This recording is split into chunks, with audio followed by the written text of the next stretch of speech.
ইউনূস আলাইহিস সালাম মাছের পেটে বসে চিৎকার মেরেছিলেন, লা ইলাহা ইল্লা আনতা সুবহানাকা ইন্নী কুনতু মিনাজ জালিমিন। তিনি বলছিলেন, আয় আল্লাহ তাআলা, আমি তোমার প্রশংসা করছি, তুমি ছাড়া উপাস্য নাই, মাবুদ নাই।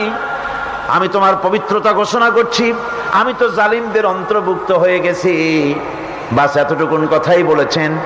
আল্লাহ পাক বলছেন, ইউনূসের ডাক তো কেউ শোনে নাই, পানির মধ্যে কেউ শোনে নাই, জমিনের কেউ শোনে নাই, মহাশূন্যের কেউ শোনে নাই, কিন্তু মাছের পেটের ভেতরে থেকে গভীর অতল দরিয়ার তলদেশ থেকে মাছের পেটের ভিতরে বসে আমার ইউনূস যে ডাক দিল, ওই ডাক আমি আরশের মালিক আমি শুনতে পেয়েছি, আর সঙ্গে সঙ্গে জবাব দিয়েছি, ফাস্তাজাবনা লাহু ওয়া নাজ্জাইনাহু মিনাল গাম্মি ওয়া কাযালিকা নুজিল মুমিনিন।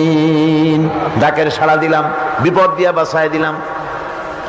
শুধু ইউনূসের নাম, আল্লাহ পাক এ জায়গায় আবার ওয়াদা করলেন, দুনিয়ার যত মুমিন বান্দা আছে তারা যদি কখনো বিপদে পড়ে যায় আর আমারে যদি ডাকে, আমি এই রকম করে বিপদ থেকে বাঁচায়া দেব।